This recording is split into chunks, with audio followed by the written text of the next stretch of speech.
मित्रांनो, आपल्या विठू माऊलीच्या पंढरपूरचा चेहरा मोहरा आता पूर्णपणे बदलतोय. चक्क 4150 कोटी रुपयांच्या एका महाकाय विकास आराखड्यामुळे पंढरपूर आता जागतिक दर्जाचं तीर्थक्षेत्र बनत आहे. मंदिराच्या गर्भातून शोधलेलं गुप्त तळघर, वारकऱ्यांसाठी बांधला जाणारा आधुनिक स्कायवॉक आणि थेट इंग्लंडच्या प्रगत तंत्रज्ञानानं स्वच्छ होणारी चंद्रभागा नदी. आपल्या लाडक्या पंढरीचा हा ऐतिहासिक कायापालट आज आपण पाहणार आहोत. या आराखड्यातलं सर्वात पहिलं आणि महत्त्वाचं काम म्हणजे विठ्ठल मंदिराचं पुरातन वैभव जपणं. 73 कोटी रुपयांच्या निधीतून भारतीय पुरातत्व सर्वेक्षणाच्या मार्गदर्शनाखाली मंदिरावरचा सिमेंटचा गिलावा, रंगकाम आणि संगमरवर पूर्णपणे हटवण्यात आले आहे.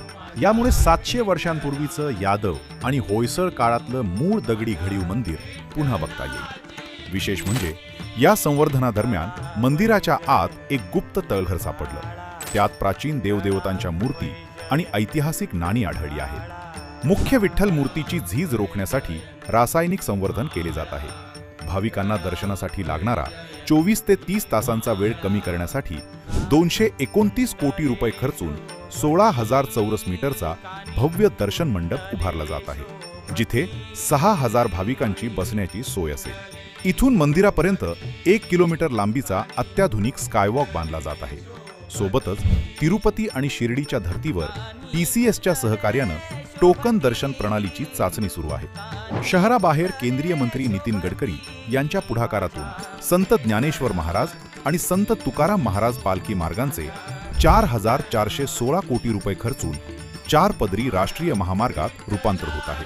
या हायवेच्या दोन्ही बाजूंना वारकऱ्यांसाठी स्वतंत्र 3.5 मीटरचा पादचारी मार्ग आणि सावली देणाऱ्या देशी वृक्षांची लागवड केली जात आहे.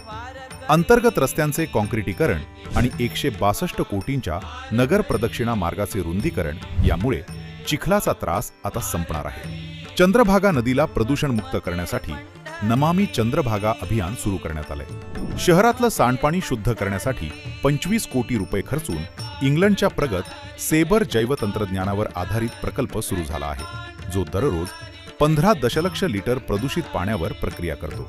443 कोटी रुपये खर्चून नदीच्या घाटांचे सुशोभीकरण आणि पैल तीरावरील 65 एकर क्षेत्राचा सुनियोजित विकास केला जात आहे.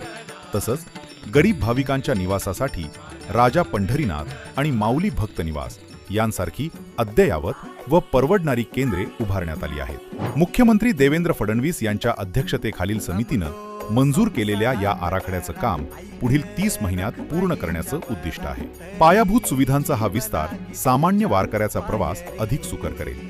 मात्र चंद्रभागेचं पावित्र्य पूर्णपणे राखण्यासाठी कुरकुंभ MIDC मधून होणारं औद्योगिक रासायनिक प्रदूषण रोखण्याची कडक कायदेशीर पावलं उचलणं हीच काळाची गरज आहे.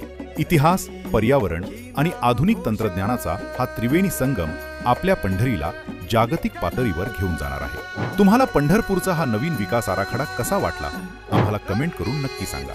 हा व्हिडिओ जास्तीत जास्त शेअर करा आणि आपल्या गौरवशाली संस्कृती व विकासाच्या अशाच सखोल माहितीसाठी आत्ताच फॉलो आणि सबस्क्राईब करा. पुंडलिक वरदे, हरी विठ्ठल, श्री ज्ञानदेव तुकाराम.